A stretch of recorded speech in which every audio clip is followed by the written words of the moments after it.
Imaginez une nuit où la guerre s'est arrêtée et où l'air lui-même a commencé à tuer. Plus de coups de feu, plus d'attaques, aucune chance de s'échapper, des dizaines de milliers de soldats transis de froid étaient entassés les uns contre les autres dans l'obscurité. C'était la nuit où Stalingrad n'était pas prise d'assaut, elle étouffait lentement les hommes par le froid. 8 janvier 1943. Stalingrad, Union soviétique. Le caporal Claude Webb s'était réfugié dans une cave ravagée par les bombes avec 47 autres camarades de son unité, endurant une nouvelle nuit glaciale à 42 degrés Celsius. La cave était dépourvue de chauffage et de combustible. Le bois de chauffage récupéré dans les bâtiments en ruine avait été épuisé depuis plusieurs jours. Webb portait tous les vêtements qu'il possédait. Son uniforme était un manteau soviétique volé, récupéré sur un soldat mort. Des journaux remplissaient sa veste pour l'isoler, et des bandages de tissu entouraient ses pieds dans ses bottes gelées. Ses mains étaient noircies par les engelures, ses orteils étaient engourdis, et il craignait qu'il ne soit déjà nécrosé, ce qui pourrait nécessiter une amputation s'il survivait miraculeusement. Les hommes se serraient les uns contre les autres pour se réchauffer dans le froid, certains souffrant de hypothermie et de délire, d'autres déjà sans vie mais figés sur leur siège par la rigidité cadavérique, les vivants n'ayant plus la force de déplacer les corps. Le vent hurlait sur les ruines de Stalingrad, projetant la neige à travers les décombres, accentuant le refroidissement éolien et rendant les températures déjà dangereuses encore plus mortelles. Webb était arrivé à Stalingrad en septembre 1942, lorsque la 6e armée allemande avait lancé le siège de la ville. La bataille, qui ne devait durer que quelques semaines, s'éternisa pendant des mois, devenant l'un des combats urbains les plus violents de l'histoire militaire. En novembre, les troupes allemandes contrôlaient 90% de la ville, la victoire paraissant imminente. Mais le 19 novembre, les Soviétiques lancèrent l'opération Uranus, une contre-offensive colossale frappant les flancs allemands au nord et au sud de Stalingrad. En 4 jours, les forces soviétiques encerclèrent la ville, confinant environ 300 000 soldats de la vie armée et d'autres unités allemandes dans une poche d'environ 50 km de large et 40 km de profondeur. Cet encerclement entraîna l'une des catastrophes militaires les plus dévastatrices de l'histoire. Les troupes allemandes piégées avaient besoin d'immenses provisions quotidiennes pour survivre et combattre. Hermann Göring, commandant de la Luftwaffe, avait pourtant promis à Hitler que son aviation pourrait ravitailler l'armée assiégée par parachutage, livrant 500 tonnes de vivres par jour. Cependant, cette promesse fut vaine, la Luftwaffe ne parvint jamais à fournir des vivres suffisants. La plupart du temps, le pont aérien livrait moins de 100 tonnes. Souvent, les mauvaises conditions météorologiques clouaient tous les avions au sol. Pris au piège dans l'encerclement, les soldats mouraient peu à peu de faim et de froid, luttant contre une armée soviétique qui se renforçait chaque jour, alimentée par des renforts et resserrant son étau autour de la poche allemande. Début janvier, la compagnie de Webb, forte de 180 hommes en septembre, n'en comptait plus qu'une cinquantaine. La plupart des pertes étaient dues au combat, mais un nombre croissant d'hommes succombaient au froid, à la faim et à la maladie. Les rations continuaient de diminuer à mesure que les approvisionnements se détérioraient. En janvier, les soldats ne recevaient peut-être plus que 100 grammes de pain par jour et une soupe préparée avec des ingrédients récupérés. Les chevaux qui avaient tiré l'artillerie étaient abattus pour servir de nourriture. On chassait les rats et on les préparait. Certains survivants en vinrent à consommer des cadavres, arrachant la chair gelée des morts pour se nourrir. Le froid était plus insupportable encore que la faim. L'hiver 1942-1943 fut l'un des plus rigoureux de mémoire récente. Dans des températures glaciales descendant souvent en dessous de 30 degrés et atteignant même 40 degrés lors des épisodes les plus rigoureux, les troupes allemandes souffraient d'un manque d'équipement hivernal adéquat. Ceci était dû au fait qu'Hitler et les hauts gradés n'avaient pas anticipé la résistance prolongée de l'Union soviétique durant l'hiver et n'avaient donc pas prévu d'opérations hivernales de longue durée. Les uniformes que portaient ces soldats étaient conçus pour les climats européens tempérés et n'offraient qu'une faible protection contre le rude hiver russe. Les soldats eurent recours à des solutions de fortune désespérées, remplissant leurs manteaux de journaux et s'enveloppant dans des couvertures confisquées aux civils soviétiques ou volées aux soldats soviétiques tombés au combat. Cependant, ces solutions improvisées se révélèrent insuffisantes face au froid mordant. En janvier, les gelures dépassèrent les blessures de combat. Des milliers de soldats étaient incapables de marcher à cause de leurs pieds gelés, tandis que des milliers d'autres perdirent des doigts à cause des engelures, les rendant incapables de manier les armes ou d'accomplir les tâches les plus élémentaires.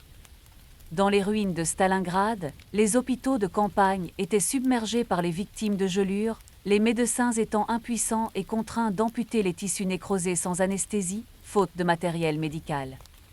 La crise du carburant était catastrophique, les véhicules ne pouvaient fonctionner sans carburant, immobilisant les chars qui ne servaient plus que de position défensive statique. Les livraisons aériennes étaient difficilement distribuées, les camions étant à court de carburant.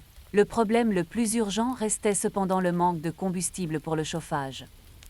Les bâtiments demeuraient froids, les soldats se terrant les uns sur les autres sans pouvoir allumer de feu, faute de bois ou de charbon. Ce froid, conjugué à des abris insuffisants, à une pénurie de combustible et à des vivres limités, entraînait chaque nuit des centaines de morts de froid. La nuit du 8 au 9 janvier 1943 fut particulièrement dramatique. Les relevés météorologiques indiquent des températures descendant jusqu'à 42 degrés C, avec un refroidissement éolien estimé à 50 degrés C en raison des vents violents. Un vaste front météorologique a traversé la région, provoquant des températures hivernales parmi les plus glaciales jamais enregistrées et interrompant les vols de ravitaillement de la Luftwaffe pendant 2 jours, privant ainsi les soldats de nourriture et de matériel. Les difficultés qui s'ensuivirent ont laissé les soldats affaiblis par la faim, épuisés par le stress prolongé des combats et fragilisés par les maladies contagieuses dans leur environnement confiné et insalubre. Ils devaient désormais affronter la nuit la plus froide de l'hiver sans abri, vêtements ni combustible. Claude Webb observait la chute vertigineuse des températures le 8 janvier. Sa compagnie s'était repliée dans un sous-sol après que l'artillerie soviétique eut détruit la structure qu'elle protégeait auparavant. Le sous-sol, bien que partiellement détruit, offrait une meilleure protection que de rester à découvert. 48 hommes s'y entassaient, se serrant les uns contre les autres pour se réchauffer, partageant leur chaleur corporelle. Certains portaient des blessures, leurs bandages gelés sur leurs plaies. D'autres déliraient à cause de la fièvre due à des infections. Tous étaient amaigris et épuisés. Webb savait que beaucoup ne survivraient pas à cette nuit glaciale. Il avait déjà connu des nuits aussi glaciales, où des hommes s'endormaient pour ne plus jamais se réveiller, leur organisme succombant à L-hypodémie. Le seuil létal de L-hypodémie se situe aux alentours de 40 degrés, et ils étaient déjà en dessous. Le 8 janvier, alors que les ombres s'allongeaient, le froid s'intensifiait. Le vent se renforçait, s'engouffrant dans la moindre fissure de la bâtisse délabrée et projetant un air glacial dans la cave. Les hommes se rapprochaient les uns des autres, ne formant plus qu'un amas de corps tremblants. Certains parlaient, restant éveillés car s'endormir signifiait une mort certaine dans ces conditions. Ils évoquaient leur foyer, leur famille, les repas dont ils se souvenaient avec tendresse, et les chaudes journées d'été qui leur semblaient désormais inaccessibles. Certains priaient, leurs prières catholiques et protestantes se mêlant dans l'obscurité. D'autres pleuraient en silence. Certains, blottis les uns contre les autres, restaient silencieux, le regard vide, épuisés au point de ne plus se soucier de savoir s'ils survivraient à la nuit. Webb luttait pour rester vigilant. Il savait que bouger l'aidait à conserver sa chaleur, mais son corps affamé peinait à fournir un tel effort. Périodiquement, il changeait de position, tordait ses doigts malgré les engelures et tapait du pied pour stimuler la circulation sanguine, bien que toute sensation l'ait depuis longtemps abandonnée. Il observait ses compagnons, discernant ceux qui approchaient de l'inconscience, tentant de les ranimer avant qu'ils ne succombent, conscient que dans ces conditions glaciales, une fois inconscient, on reprenait rarement conscience. Les heures s'éternisaient. Webb n'avait pas de montre et la tempête masquait les étoiles, le laissant sans la moindre idée de l'heure ni de l'aube. Le temps n'avait plus d'importance, seulement marqué par l'engourdissement rampant qui l'envahissait et le nombre décroissant d'hommes qui cessaient de bouger ou de réagir aux tentatives de réveil.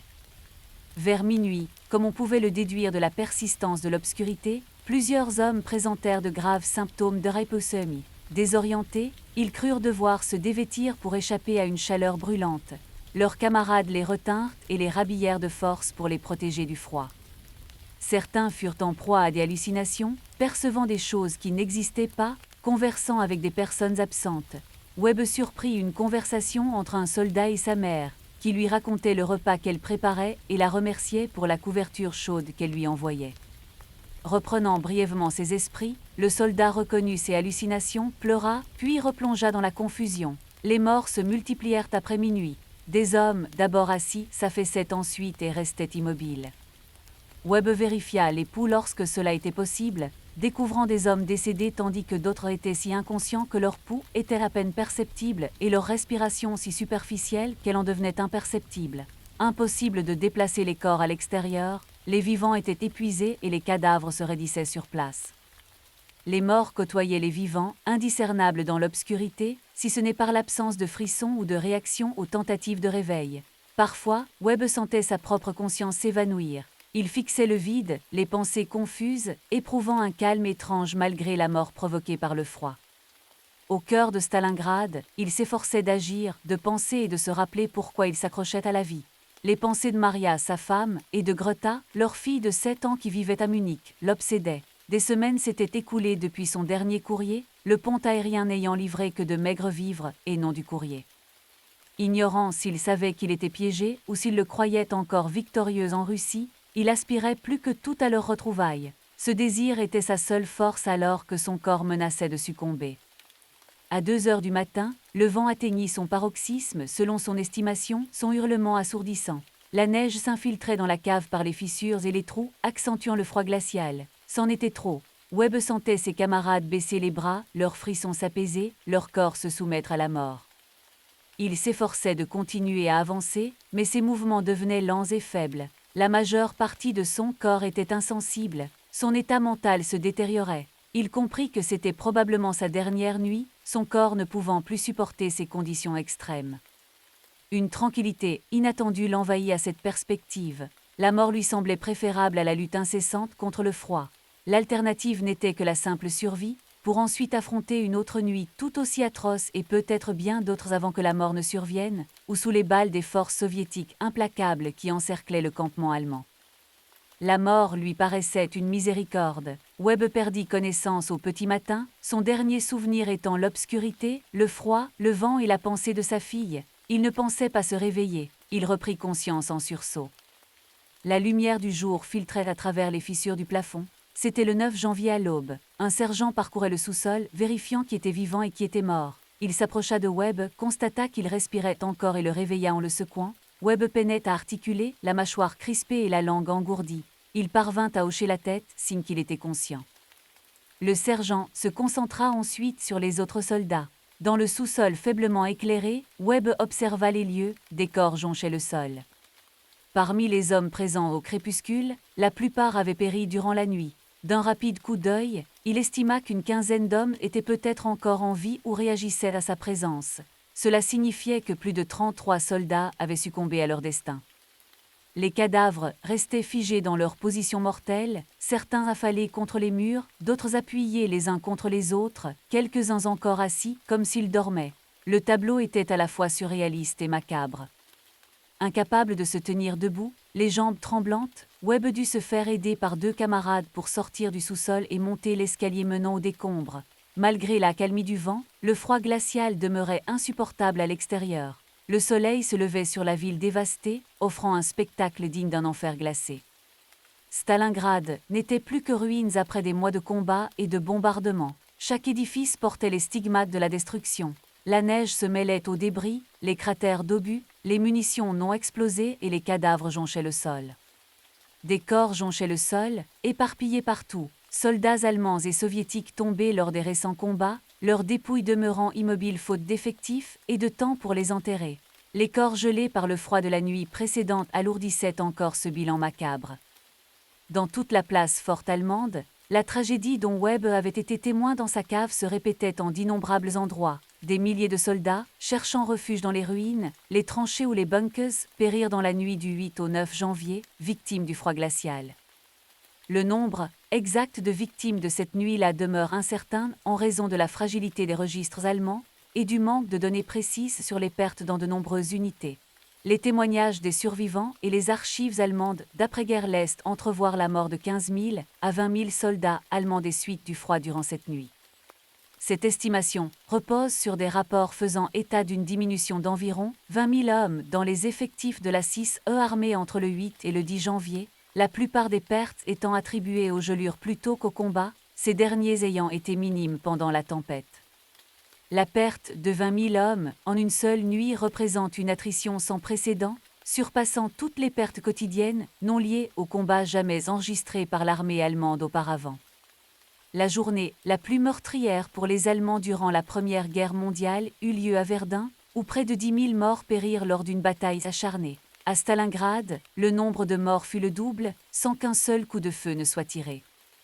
Les pertes se poursuivirent les jours suivants, car ceux qui avaient enduré la nuit, souffrant d'aposemie sévère et d'engelure, finirent par succomber à leurs blessures. Webb figurait parmi les survivants, mais son état était critique. Ses 2 pieds étaient gelés et ses mains gravement gelées.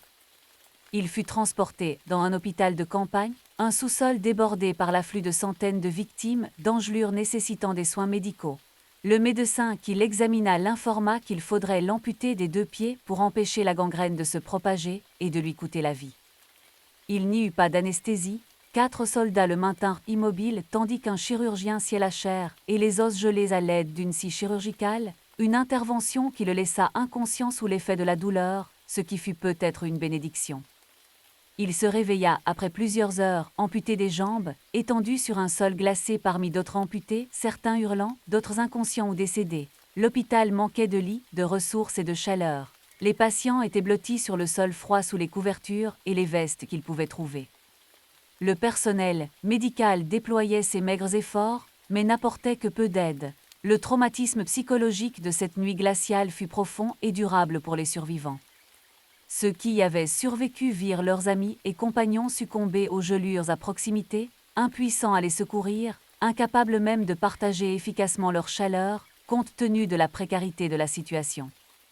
L'imprévisibilité du sort des survivants, il arrivait que l'homme à côté de vous meure tandis que vous surviviez, malgré des vêtements, et un état physique similaire engendra un sentiment de culpabilité qui les tourmenta pendant des décennies. La prise de conscience brutale que leur commandant les avait abandonnés à leur sort dans une situation désespérée a suscité fureur et désenchantement, érodant le peu de confiance qu'ils pouvaient encore avoir envers le régime nazi et le commandement militaire allemand. Les circonstances générales de l'encerclement de Stalingrad permettent de comprendre comment ce désastre nocturne glacial s'est produit et pourquoi les soldats se sont retrouvés dans des conditions où des décès massifs liés au froid étaient inévitables. La 6e armée allemande, commandée par le général Friedrich Paulus, avait pour mission de s'emparer de Stalingrad durant l'été 1942 dans le cadre de l'opération Bleue, une offensive allemande visant à contrôler les champs pétrolifères du Caucase. Bien que Stalingrad elle-même n'ait qu'une importance stratégique mineure, Hitler était obsédé par la prise de la ville portant le nom de Staline à des fins symboliques et de propagande. Les combats urbains pour la ville se transformèrent en une lutte acharnée et prolongée, les troupes allemandes progressant lentement bloc par bloc, au cours d'intenses batailles qui laissèrent la ville en ruine et infligèrent de lourdes pertes aux 2 camps. En novembre, les forces allemandes contrôlaient la majeure partie de Stalingrad, mais les défenseurs soviétiques n'étaient pas anéantis. La contre-attaque soviétique, l'opération Uranus, tira profit de l'extension excessive des lignes allemandes et des flancs vulnérables défendus par les troupes roumaines, italiennes et hongroises, moins bien équipées et motivées que leurs homologues allemands. Le mouvement de tenaille soviétique perça ses faiblesses et encercla la 6e armée dans la poche de Stalingrad avant que les Allemands ne puissent réagir efficacement. Le général Paulus demanda l'autorisation immédiate de briser l'encerclement tant que celui-ci était encore relativement faible, mais Hitler refusa. La 6e armée reçut l'ordre de maintenir sa position à Stalingrad, la Luftwaffe de Göring s'engageant à assurer un ravitaillement par voie aérienne jusqu'à ce que les forces allemandes extérieures parviennent à percer l'encerclement. Cependant, ces 2 engagements ne furent pas tenus. Les conditions hivernales et la défense aérienne soviétique empêchèrent la Luftwaffe de ravitailler une armée entière par parachutage. Les tentatives des forces allemandes extérieures pour pénétrer les défenses soviétiques s'avérèrent vaines et ces opérations furent interrompues après une progression limitée. La 6e armée se retrouva ainsi prise au piège, à court de ravitaillement, face à des forces soviétiques qui se fortifiaient, tandis que les forces allemandes s'amenuisaient. Le refus d'Hitler d'autoriser une retraite ou une évasion scella le sort de la 6e armée. Les historiens militaires se demandent depuis des années si la 6e armée aurait pu s'échapper si Paulus avait agi rapidement après l'encerclement, ou si Hitler avait donné son accord à ce moment-là. Il est généralement admis qu'une percée aurait été difficile, nécessitant l'abandon de tout le matériel lourd et des soldats blessés, mais elle aurait pu être envisageable fin novembre, avant que les Soviétiques ne fortifient leur position et que les forces allemandes ne soient affaiblies par le froid et la famine. Cependant, en décembre, toute percée était impossible. La 6e armée manquait de carburant pour ses véhicules, d'endurance pour les longues marches, et devaient faire face à des forces soviétiques prêtes à anéantir toute tentative d'évasion. Les soldats pris au piège étaient conscients de leur destin tragique. La situation du ravitaillement dans la poche s'est rapidement dégradée de décembre à janvier. La Luftwaffe perdait des avions de transport à un rythme alarmant, victimes des chasseurs soviétiques, de la DCA et d'accidents liés aux conditions météorologiques. Les aérodromes de la poche étaient soumis à un bombardement d'artillerie soviétique incessant et tombaient sous les balles à mesure que la poche se réduisait. Semaine après semaine, la quantité de fret livrée diminuait. Les rations alimentaires des soldats étaient constamment réduites. En janvier, elles couvraient à peine leurs besoins minimaux de survie, fournissant environ 800 calories par jour, moins de la moitié de l'apport nécessaire, même sans tenir compte des calories supplémentaires requises pour l'effort physique et le maintien d'une température corporelle optimale par grand froid. De ce fait, les soldats souffraient de la faim tout en étant confrontés à un froid extrême. Cette double épreuve leur était fatale. La faim diminue la capacité du corps à produire de la chaleur. Les personnes affamées atteignent l'hypothermie plus rapidement que celles qui sont bien nourries. Les soldats allemands à Stalingrad étaient affamés, ce qui les rendait vulnérables à l'hypothermie à des températures qui, en temps normal, ne seraient pas mortelles. Leur corps ne pouvait générer suffisamment de chaleur faute d'apport calorique suffisant. Leur système immunitaire était affaibli, les rendant vulnérables aux infections. Leurs facultés mentales se détérioraient, réduisant leur capacité à prendre des précautions ou à reconnaître les signes de hypothermie. Le froid intense aggrava la famine, tandis que le manque de nourriture intensifia le froid, engendrant un cercle vicieux qui coûta d'innombrables vies. Les causes profondes du désastre de Stalingrad remontaient à Hitler, au sommet de la hiérarchie militaire allemande. Son refus d'autoriser la retraite fut la principale erreur tactique. Sa détermination à conserver Stalingrad, malgré l'impossibilité de la situation, découlait de son inflexibilité et de son refus d'admettre l'échec de sa stratégie. La promesse de Göring concernant le ravitaillement aérien par la Luftwaffe reposait sur des vœux pieux plutôt que sur une évaluation réaliste des capacités. Cette fausse promesse donna à Hitler le prétexte de refuser la retraite, rendant ainsi le désastre possible. Le général Paulus, à la tête de la 6e armée, n'osa pas désobéir aux ordres d'Hitler alors que la désobéissance aurait pu sauver ses troupes. La culture militaire allemande privilégiait l'obéissance aux ordres supérieurs, ce qui incita Paulus à ne pas désobéir aux instructions explicites d'Hitler, malgré les conséquences néfastes évidentes pour son armée. Ce dilemme tragique survint lorsque Paulus, conscient de l'impasse, persista à suivre des ordres qui, il le savait, coûtaient la vie à ses hommes. Le point de vue soviétique sur cette nuit glaciale souligne l'intense brutalité des combats qui affectèrent les deux camps, même si les forces soviétiques étaient mieux préparées aux conditions hivernales grâce à leurs vêtements techniques et à leurs ressources de chauffage comme le bois et le charbon. Cependant, même les soldats soviétiques à Stalingrad endurèrent un froid extrême. Des milliers de soldats soviétiques succombèrent au froid durant l'hiver, bien qu'en nombre inférieur aux pertes allemandes grâce à leur équipement supérieur et à leurs approvisionnements abondants. Conscient des pertes considérables dues au froid parmi les troupes allemandes encerclées, le commandement soviétique mit en œuvre une stratégie tirant parti de ces conditions pour affaiblir la résistance avant de lancer une offensive finale visant l'anéantissement total. Le rude hiver eut un double effet. Il affaiblit les Allemands et contribua involontairement à réduire les pertes soviétiques tout en augmentant significativement les pertes allemandes. La propagande joua un rôle prépondérant des deux côtés, notamment autour du désastre de Stalingrad. Au départ, les Allemands présentèrent la bataille de Stalingrad comme une défense héroïque contre des forces soviétiques écrasantes, exaltant la bravoure et la détermination de leurs troupes. Cependant, ce récit occultait les souffrances endurées par les soldats allemands, pris au piège dans une poche de résistance créée par les erreurs de leur commandement. À l'inverse, la propagande soviétique fit de Stalingrad un symbole de la résilience soviétique et de la victoire finale sur le fascisme. La bataille devint un élément central de la mythologie soviétique de la Seconde Guerre mondiale, marquant le moment où l'avancée allemande, apparemment irrésistible, fut stoppée puis repoussée.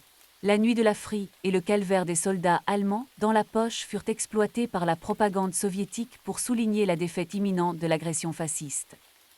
Les dilemmes éthiques soulevés par la nuit de la Frise et la poche de Stalingrad portent sur la question de savoir si les troupes soviétiques auraient dû apporter une aide humanitaire ou permettre l'évacuation des soldats allemands blessés. Dans le contexte du droit international et des conventions militaires de l'époque, aucun mandat formel n'obligeait les combattants à porter secours aux forces ennemies encerclées, a fortiori lorsque ces forces avaient lancé une invasion et perpétré des atrocités à grande échelle contre les civils. Dans ces circonstances, les troupes soviétiques n'avaient aucune obligation morale envers les Allemands affamés et transis de froid, pris au piège dans une poche qu'ils avaient eux-mêmes créée par leur invasion. Du point de vue soviétique, les Allemands étaient responsables de leur propre malheur, et le fait de laisser souffrir et mourir des Allemands permettait de réduire le nombre de combattants poursuivant le combat. Ce point de vue était sévère, reflétant la guerre totale menée et les atrocités infligées par les Allemands aux civils et prisonniers soviétiques lors de leur invasion. Claude Webb subit une amputation et se vécut 3 semaines supplémentaires à l'hôpital de campagne, malgré des conditions fatales qui emportèrent de nombreux amputés des suites d'infections et d'une exposition prolongée au froid. Fin janvier, alors que les forces soviétiques encerclaient la poche et que la résistance allemande s'affaiblissait, Webb figurait parmi les milliers de soldats allemands blessés, faits prisonniers lors de la prise de l'hôpital par les soviétiques. Sa capture prolongea probablement sa vie, car la captivité soviétique, malgré sa dureté, offrait des conditions légèrement meilleures que de rester dans la poche allemande, où une mort certaine par le froid ou la famine était imminente. Webb passa les 10 années suivantes dans des camps de prisonniers soviétiques, avant de rentrer en Allemagne en 1953, lors des libérations de prisonniers consécutives à la mort de Staline. De retour sans jambes, pesant moins de 50 kilos, luttant contre la tuberculose et des problèmes de santé chroniques dus à la malnutrition, il eut la chance de survivre une exception parmi les hommes ayant survécu à Stalingrad. Sur les quelques 90 000 soldats allemands qui se rendirent lors de la percée de la poche de Stalingrad, début février 1943, seuls 5 000 environ parvinrent à regagner l'Allemagne. Les autres périrent en captivité soviétique, victimes de la faim, de la maladie, de l'épuisement et du froid. La survie de Webb lui permit de retrouver sa femme et sa fille après 11 ans de séparation. Sa fille Greta, alors âgée de 7 ans, en avait désormais 18 à son retour et ne reconnut pas immédiatement son père. Les retrouvailles furent éprouvantes, car Webb avait subi de graves traumatismes physiques et psychologiques, hanté à vie par des cauchemars de froid et de cadavres gelés de cette nuit fatidique. Il souffrait d'une dépression et d'un alcoolisme invalidant, le rendant incapable de travailler en raison de ses handicaps physiques et de son traumatisme psychologique. Sa vie familiale était tendue, car il avait du mal à s'adapter à la vie civile et était hanté par les souvenirs traumatiques. L'expérience de Webb était emblématique des vétérans de Stalingrad. Les hommes qui revenaient de Stalingrad et de la captivité soviétique portaient des cicatrices physiques et psychologiques indélébiles. Beaucoup avaient perdu des membres à cause d'amputations dues aux gelures et souffraient de problèmes de santé chroniques causés par la famine ou des maladies contractées dans la poche ou en captivité. Nombre d'entre eux étaient atteints d'un syndrome de stress post-traumatique sévère, aux prises avec des cauchemars récurrents, des flashbacks, la dépression et des difficultés d'adaptation à la vie civile. Les survivants de Stalingrad se distinguaient des autres vétérans par l'intensité de leurs expériences et la conscience d'avoir survécu alors que la plupart de leurs camarades avaient péri. L'ampleur de la catastrophe de Stalingrad est soulignée par ces chiffres. La 6e armée allemande, entrant dans l'encerclement de Stalingrad en novembre 1942, comptait environ 250 000 à 290 000 soldats. Le nombre exact varie selon les méthodes de comptage. Au moment de la capitulation, début février 1943, environ 90 000 hommes étaient encore en vie, faits prisonniers. Cela signifie qu'entre 160 000 et 200 000 soldats allemands périrent dans l'encerclement durant les 10 semaines de siège. Parmi ces décès, on estime qu'environ 50 000 furent imputables au combat direct ou aux tentatives de démantèlement de la poche de résistance. Les 110 000 à 150 000 autres moururent de froid, de faim, de maladies ou de blessures qui auraient pu être guéries avec de meilleurs soins médicaux, mais qui se révélèrent fatales dans les conditions extrêmes de l'encerclement. Entre 15 000 et 20 000 morts dans la nuit du 8 janvier 1943, soit environ 15% du total des décès, non liés au combat en 24 heures, témoignent des effets dévastateurs de cette vague de froid intense. La destruction de Stalingrad entraîna l'anéantissement d'une armée de campagne entière, et les victimes étaient majoritairement de jeunes soldats robustes. Cette perte réduisit les effectifs allemands d'environ 300 000 hommes, soit l'équivalent de plusieurs années de conscription. À ce moment-là, l'Allemagne était engagée dans des combats sur plusieurs fronts, et le manque d'effectifs devint un obstacle majeur à la poursuite de son effort de guerre. Le désastre de Stalingrad, conjugué aux défaites subséquentes de fin 1942 et début 1943, marqua le début du déclin stratégique de l'Allemagne et le moment où la guerre devint intenable pour elle. Les répercussions furent considérables, dépassant largement le simple nombre de victimes, car la 6e armée était l'une des unités d'élite et aguerrie d'Allemagne. La perte d'un si grand nombre de soldats aguerris et expérimentés fut difficile à compenser. L'impact sur la propagande et le moral des troupes allemandes fut considérable. Le régime nazi ne put dissimuler la disparition d'une armée entière. Avec le temps, les familles des soldats disparus découvrirent que leurs proches à Stalingrad n'étaient pas seulement absents, mais morts. Bien que le régime ait tenté de présenter Stalingrad comme un sacrifice héroïque, les soldats allemands ayant combattu jusqu'à leur dernière balle, les témoignages des survivants révélèrent qu'ils avaient péri de froid et de faim, Hitler ayant refusé d'autoriser la retraite. La vérité sur Stalingrad éroda la confiance envers les dirigeants nazis et engendra une désillusion généralisée que le régime eut du mal à contenir, malgré ses efforts de propagande. Les leçons de Stalingrad ont façonné les stratégies employées par les deux camps pour le reste de la guerre. Les Allemands ont constaté qu'un encerclement ne garantissait pas une victoire rapide si les forces assiégées recevaient des ravitaillements ou si elles n'avaient pas les moyens de maintenir le siège. Ils ont compris que les opérations hivernales en Russie exigeaient une planification et une logistique bien supérieures à celles mises en place auparavant. Ils ont reconnu que le refus d'Hitler d'approuver des replis tactiques pouvait entraîner de lourdes pertes. Cependant, ces enseignements sont arrivés trop tard pour infléchir le cours de la guerre, mais ils ont influencé les tactiques défensives allemandes par la suite. Les soviétiques ont compris que leur stratégie d'encerclement, associée à la destruction systématique de la poche de résistance, était efficace et devait être reproduite. Ils ont réalisé que prolonger le froid et la faim parmi les forces allemandes encerclées avant d'attaquer réduisait les pertes soviétiques. Lors des conflits suivants sur le front de l'Est, une stratégie similaire à celle de Stalingrad fut employée à maintes reprises, aboutissant à l'encerclement et à l'anéantissement des troupes allemandes. Cependant, la commémoration de Stalingrad en Allemagne est marquée par des complexités dues à ses aspects controversés.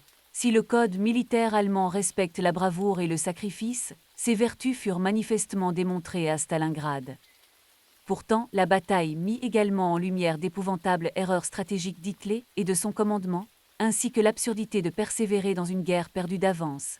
Les hommages allemands rendus à Stalingrad après la guerre s'efforcent de saluer l'héroïsme des soldats, tout en reconnaissant que leur sacrifice fut finalement vain en raison des négligences du commandement.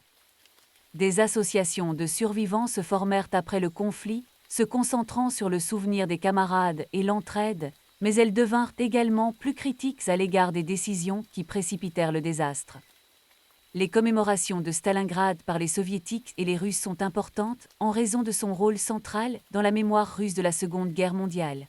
La bataille de Stalingrad, considérée comme un tournant, a marqué le moment où l'Union soviétique a stoppé l'avancée allemande et l'a finalement repoussée vers sa défaite.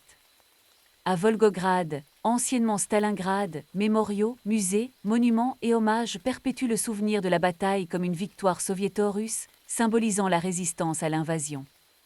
Bien que les souffrances des Allemands pendant la bataille soient reconnues lors de ces commémorations, elles sont présentées comme une conséquence de l'agression fasciste et une riposte justifiée à l'invasion allemande. Les témoignages de survivants de la nuit de la Frise, recueillis lors d'entretiens et dans des mémoires après la guerre, offrent des récits glaçants du froid extrême enduré et du traumatisme psychologique lié à la mort de leurs camarades des suites de gelures. Les victimes rapportent l'apparition des symptômes de hypothermie, débutant par des frissons incessants, suivis d'une confusion et d'une désorientation. Elles se souviennent d'une étrange sensation de chaleur qui les a incitées à se dévêtir, puis d'une perte de conscience entraînant la mort. Elles décrivent le hurlement du vent et le silence assourdissant qui ont suivi le dernier souffle. Le lendemain, elles ont dû identifier les corps gelés et les laisser sur place, car ils étaient immobiles. Elles se sentent rongées par la culpabilité d'avoir survécu alors que tant d'autres ont péri, témoins de l'apparente absurdité de la vie et de la mort, et sont hantées par des cauchemars persistants liés au froid qui les accompagneront jusqu'à la fin de leur jour. L'examen médical des victimes de la nuit de la Frise désigne principalement l'hypothermie sévère comme cause de décès, la faiblesse due à la famine, la déshydratation, les blessures ou maladies préexistantes étant des facteurs contributifs. La mort par hypothermie survient lorsque la température corporelle interne descend en dessous d'environ 28 degrés Celsius. À ce stade, le rythme cardiaque devient irrégulier et un arrêt cardiaque se produit. Parmi les facteurs qui accélèrent ce processus figurent le vent, les vêtements humides, la faim et une exposition antérieure au froid. Les soldats allemands à Stalingrad étaient exposés à ces facteurs de risque. Ils souffraient de malnutrition chronique et de fatigue. Nombre d'entre eux présentaient des gelures préexistantes qui entravaient leur circulation sanguine. Leurs vêtements étaient inadaptés et souvent trempés par la neige, et ils avaient enduré un froid extrême pendant de longues périodes avant la nuit la plus critique. À ce stade, leur organisme n'avait plus aucune réserve pour lutter contre le froid. Lorsque les températures ont chuté à 42 degrés, accompagnées de vents violents, leur corps n'a pas pu produire suffisamment de chaleur pour survivre. La comparaison entre les pertes dues au froid chez les Allemands à Stalingrad et celles observées dans d'autres contextes de guerre hivernale démontre que la catastrophe de Stalingrad était un événement exceptionnel plutôt qu'une conséquence inévitable de la guerre en hiver. Durant la guerre d'hiver de 1939-1940, les forces finlandaises, confrontées à des températures glaciales similaires, subirent moins de pertes dues au froid grâce à un équipement adapté, des provisions suffisantes et des techniques de survie hivernale. À l'inverse, les troupes allemandes, durant l'hiver 1941-1942, subirent des pertes considérables dues au froid, bien que moindres qu'à Stalingrad, car elles n'étaient ni encerclées ni privées de ravitaillement. Les forces soviétiques gérèrent efficacement les conditions hivernales tout au long de la guerre grâce à un équipement et une préparation supérieure. Les graves pertes dues au froid à Stalingrad résultèrent de la combinaison de facteurs, encerclement, pénurie de ravitaillement, équipement inadéquat, malnutrition et erreurs de commandement, créant ainsi des circonstances exceptionnellement dangereuses. Les débats moraux concernant la responsabilité des décès liés au froid portent principalement sur l'ordre donné par Hitler d'empêcher toute percée et sur les affirmations trompeuses de Göring concernant le soutien aérien. Cette série de décisions a engendré une situation où la mort par hypothermie à grande échelle est devenue inévitable. Les commandants subalternes, dont Paulus, portent une part de responsabilité pour avoir persisté dans des ordres qui menaient manifestement à la catastrophe. Leurs actions étaient bridées par une éthique militaire qui punissait sévèrement la désobéissance et par la dure réalité, toute fuite était impossible lorsque la situation est devenue désespérée. Les simples soldats morts de froid n'étaient en rien responsables de leur sort. Ils n'ont fait qu'obéir aux ordres, se sont retrouvés pris au piège de circonstances qu'ils ne maîtrisaient pas et sont morts à cause de l'échec catastrophique de leurs supérieurs. Sur le plan technologique, cette catastrophe a engendré des dysfonctionnements du matériel allemand en conditions de froid extrême, véhicules refusant de démarrer à cause du gel de l'huile et du carburant, armes enrayées par le gel des mécanismes, radios hors service faute de batterie, moteurs d'avion refusant de démarrer ou tombant en panne peu après le décollage. L'équipement militaire allemand n'était pas conçu pour une utilisation prolongée en conditions de froid extrême, car il n'était pas prévu qu'ils combattent en Russie en hiver. Cette absence d'équipement adapté au froid a directement aggravé le désastre, rendant les forces allemandes inefficaces avant même la nuit glaciale qui fit des milliers de victimes. L'impossibilité pratique de ravitailler une armée assiégée par voie aérienne en hiver fut tragiquement illustrée à Stalingrad. La Luftwaffe avait besoin d'environ 500 tonnes de ravitaillement par jour pour soutenir la 6e armée, ce qui nécessitait environ 150 à 200 vols de transport quotidiens, en supposant que chaque avion transporte 3 tonnes et en négligeant les pertes. Cependant, la Luftwaffe disposait rarement d'une flotte aussi importante, et les pertes dues aux chasseurs soviétiques, aux intempéries et aux accidents réduisaient rapidement le nombre d'avions de transport opérationnels. Malgré des conditions favorables, la Luftwaffe peinait à livrer 100 tonnes de ravitaillement, même par beau temps. Les vols étaient totalement impraticables lors de tempêtes comme celle des 8 et 9 janvier. La logistique du ravitaillement aéroporté était intrinsèquement complexe, mais la promesse de Göring convainquit Hitler que le maintien de la poche était possible, alors qu'en réalité, c'était une condamnation à mort pour l'armée qui y était encerclée. Le débat autour de Stalingrad reste vif parmi les historiens militaires et ceux qui cherchent à en interpréter les implications pour l'histoire russe et allemande. Pour les Russes, Stalingrad symbolise une victoire incontestable et un tournant décisif de la guerre, illustrant la ténacité et la puissance militaire soviétique.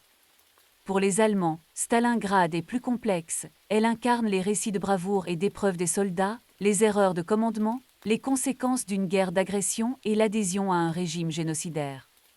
Les débats portent sur des interprétations nationales divergentes et des tentatives variées de donner un sens à un conflit qui a coûté la vie à plus d'1 million de personnes, l'une des campagnes militaires les plus meurtrières et les plus brutales de l'histoire. La nuit glaciale du 8 au 9 janvier 1943 représente peut-être la plus grande perte de vies humaines non liées au combat de l'histoire militaire. 20 000 soldats périrent de froid en une seule nuit, dépassant les pertes de nombreuses batailles majeures. Ces morts n'étaient pas des conséquences inévitables des combats, elles résultaient directement de choix de commandement qui ont laissé les soldats sans provisions, sans abri ni équipement nécessaire dans des conditions hivernales rigoureuses. Ces morts auraient pu être évitées si Hitler avait autorisé une évasion, si Göring n'avait pas fait de fausses promesses concernant le ravitaillement aérien, si les forces allemandes avaient été correctement préparées aux opérations hivernales, ou si un membre de la hiérarchie avait eu le courage de désobéir à des ordres qui menaient manifestement au désastre. 20 000 hommes périrent de froid en une seule nuit, une tragédie à laquelle Claude Webb participa et qui ne lui survécut qu'en 1989, à l'âge de 83 ans à Munich. Son expérience à Stalingrad laissa des cicatrices indélébiles, même à un âge avancé, son récit de cette nuit glaciale restait vif.